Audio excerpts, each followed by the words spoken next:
এবার ডলারকে ডিডলারাইজেশন করার প্রসেস শুরু করে দিল গোটা বিশ্ব। আজকে একটি স্ট্যাটিস্টিক প্রকাশিত হয়েছে যেখানে দেখা যাচ্ছে বিশ্বের প্রায় অর্ধেকের বেশি দেশ এবার ডলারকে তাদের যে ফরেক্স রিজার্ভ সেখান থেকে ছেড়ে দিচ্ছেন এবং সোনা সঞ্চয়ের পরিমাণ বাড়াচ্ছে। একটা জিনিস স্পষ্ট হয়ে যাচ্ছে যে ডোনাল্ড ট্রাম্প যেভাবে আজকে আনপ্রেডিক্টেবল একটা পলিসি আন্তর্জাতিক স্তর নিয়ে এসছেন, সেই পলিসি নিয়ে আন্তর্জাতিক স্তর রীতিমতো ক্ষুব্ধ এবং ডোনাল্ড ট্রাম্পের দেশের যে মুদ্রা ডলার, সেই ডলারের ভবিষ্যৎ কি হবে সে বিষয়ে কিন্তু বহু দেশ সন্দেহ প্রকাশ করছে এবং এই ডলারের সঞ্চয় আস্তে আস্তে কমাতে শুরু করেছে এবং গোল্ডের সঞ্চয় বাড়াতে শুরু করেছে। এই তথ্য এটা প্রমাণ করছে যে আজকে যে শক্তিশালী মহাজোট তৈরি হয়েছে চীনে, যেখানে চীন, ভারত এবং রাশিয়া একত্রে কাজ করবে ভবিষ্যতে, সেই জোটের উপর ভরসা বিশ্বের অনেক দেশের বাড়ছে এবং এই ভরসার প্রথম স্টেপ ব্রিক্স কারেন্সি বাজারে আনা এবং ডিডলারাইজেশন প্রসেস কিন্তু শুরু করে দেওয়া। এবং সকলকে চমকে দিয়ে আজকে ভারতও অলরেডি জানিয়ে দিয়েছে তারাও তাদের ফরেক্স রিজার্ভ থেকে $5 বিলিয়ন বিক্রি করে দেবে, অর্থাৎ ডিডলারাইজেশনের প্রসেসে সামিল হবে। নিঃসন্দেহে বড় আপডেট। এই ভিডিওতে আপনাদের তথ্য ধরে ধরে বোঝানোর চেষ্টা করব এই মুহূর্তে ডিডলারাইজেশন প্রসেসটি কিভাবে গোটা বিশ্ব শুরু করলো এবং এর ভবিষ্যৎটা কিভাবে কি হতে পারে। তবে তার আগে ছোট্ট একটা অনুরোধ, চ্যানেলটিকে ভালো লাগলে সাবস্ক্রাইব করে পাশে থাকা বেল আইকনটি টিপে একটু পাশে থাকবেন। ইতিহাস থেকে বর্তমান, সময় থেকে সমাজ, দেশ থেকে বিদেশ, ইতিহাস শুধু বইতে নয়, দেখবেন ভিডিওতেও। এই নেটওয়ার্ক এখন অনেক বড়। আপনারা দেখছেন দ্য ইন্ডিপেন্ডেন্ট নেটওয়ার্ক। দেখুন, আজকে যে তথ্য সামনে আসছে সেখানে দেখা যাচ্ছে গ্লোবাল সেন্ট্রাল ব্যাংক তার যে সঞ্চয়, সেই সঞ্চয় কিন্তু ডলার এবং সোনা একই জায়গায় এসে দাঁড়িয়ে গেল। অর্থাৎ ডলারের সঞ্চয় কমতে শুরু করলো এবং সোনার সঞ্চয় উল্লেখযোগ্যভাবে বাড়তে শুরু করলো গ্লোবাল সেন্ট্রাল ব্যাংকে, যা 1996 সালে শেষবারের জন্য আমরা দেখতে পেয়েছিলাম। এখানে তথ্য সামনে আসছে, একটি চার্ট আমি আপনাদের দেখাচ্ছি, আপনি দেখুন। ইউএস ট্রেজারি যে সঞ্চয়, সেই সঞ্চয়টি এখানে ব্লু লাইন দ্বারা চিহ্নিত করা হয়েছে এবং গোল্ড লাইনে মানে ইয়েলো লাইনে গোল্ড রিজার্ভের পরিমাণ দেখানো হয়েছে। সেখানে দেখা যাচ্ছে 1996 এর পর এই গোল্ড মানে ইয়েলো এবং এই পার্টিকুলার ব্লু লাইনটি একসঙ্গে সেই মিশলো 2025 সেপ্টেম্বর মাসে। অর্থাৎ বিশ্বের প্রায় সব দেশ আস্তে আস্তে গোল্ড রিজার্ভের দিকে যাচ্ছে এবং ডলারকে মার্কেটে বিক্রি করার দিকে কিন্তু যেতে শুরু করেছে, যা ডোনাল্ড ট্রাম্পের আমেরিকার কাছে অন্যতম বড় ধাক্কা। পাশাপাশি আজকে গোল্ড কাউন্সিলের পক্ষ থেকে একটি ডাটা আমাদের সামনে প্রকাশিত হয়েছে।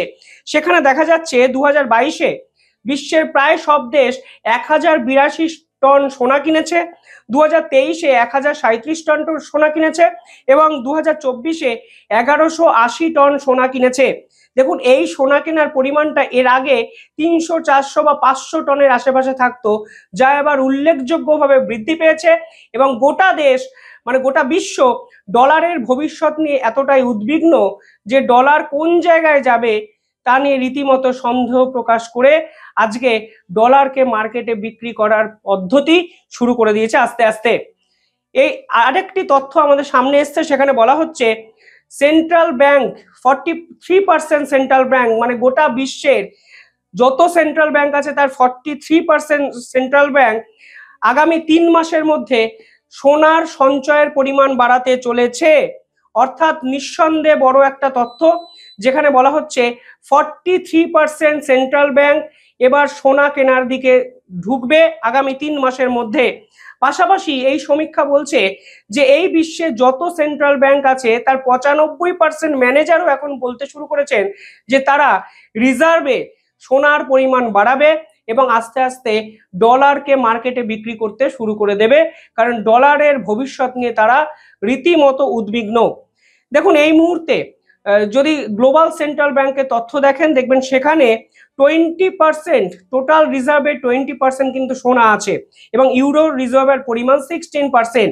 এই সংখ্যাটা কিন্তু ক্রমাগত বাড়বে বলে এই তথ্য বা এই রিপোর্ট আমাদের সামনে কিন্তু প্রকাশ করেছে।